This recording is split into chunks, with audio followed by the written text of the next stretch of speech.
Okay. I grew up in a tiny house. No, not that kind of tiny house, or the one you would see on HGTV, but probably what might seem like a tiny house to a lot of you. I shared a room with my sister. My entire family shared one bathroom, but this is becoming a rarity in America today. Since just 1973, the average home size has increased by nearly 61% to a toppling 2,386 square feet. But alas, an affordable, environmentally friendly alternative exists. My name is Alena Willis, and my senior project is on tiny homes. The following pictures are photos from my community connection at Tiny House Fest, Vermont in October. First, I'm going to explain what a tiny house is.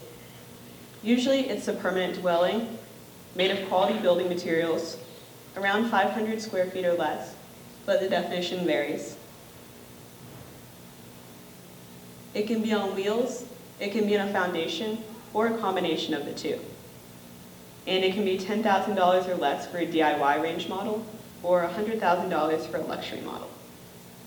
What's cool is that it can also be personalized for specific groups of people, such as the disabled, the elderly, a single person, or even a family. As you can see from the photos that I took above, tiny houses come in all different shapes and sizes, even though there's such a small space. Another interesting thing about them is that they are a potential solution to a fast-approaching housing crisis. Specifically in New Hampshire, regarding the baby boomer population, it's growing and there's not enough housing, so they're looking for alternatives.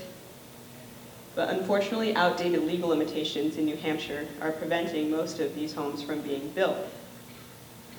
From these pictures, you can see two examples of local tiny houses.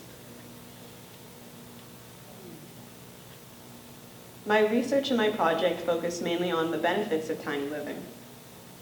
I looked at the opportunities to go green in tiny homes. And what I found out about tiny homes was that they were so much more cost-effective opportunities to go green. And they were so much more unintentional than they would be in a regular-sized home. The three specific environmental systems that I looked at were the rainwater catchment system, solar panels, and composting toilets. I came to the conclusion that a 200 square foot tiny home will have fewer lights to power, fewer appliances to run, and less space to heat. As I said earlier, they're simply greener without modifications. In a regular home, you would have to install lots of systems, but a tiny home is smaller, so it uses less. It's also easier to harness enough solar power or rainwater to sustain your entire household. Statistically, the average house consumes around 12,500 kilowatt hours per year of electricity and contributes around 16,000 pounds of carbon dioxide to the atmosphere. Whereas a tiny house, on average, only consumes around 914 kilowatt hours of electricity per year and contributes 1,000 pounds of carbon dioxide to the atmosphere.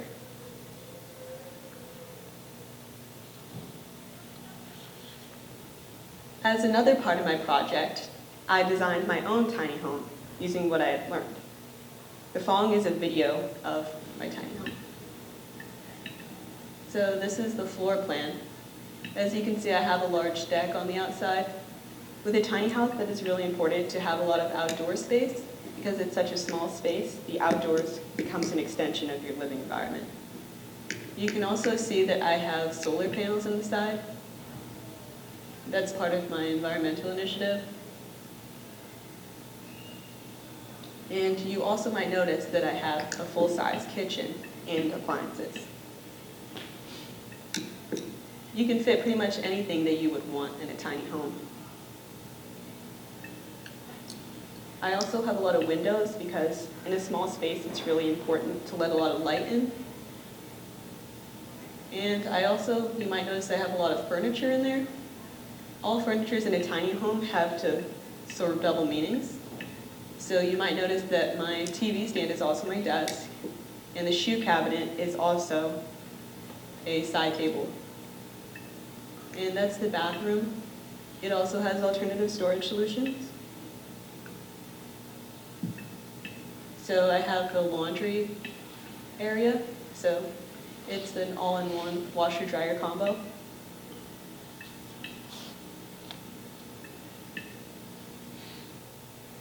So basically that just goes to show that you can fit anything that you would want in a regular sized home in a tiny home. Another part of my project was my community connection. As I talked about, I went to the Tiny House Fest Vermont. I also was able to stay in a tiny house, Airbnb, that you see above. And you can see that I drew a lot of inspiration for the home that I designed from the home that I visited. But you might also notice that there's differences. The kitchen's located on a different side, the bathroom's located on a different side, and there's different lofts.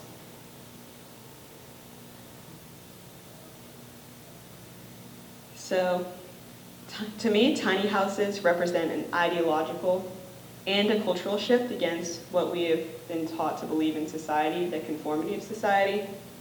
They also cause us to evaluate our lifestyles, our consumption, our patterns, and they cause us to extend our home throughout the boundaries of our front door.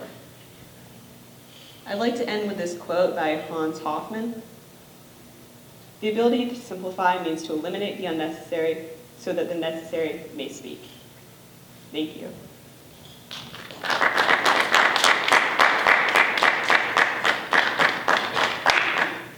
Any questions? Yes? Is it comfortable staying in the tiny house? Yes, it's quite comfortable. It gets quite warm in there quickly because it's such a small space. All right, nice job, Alena.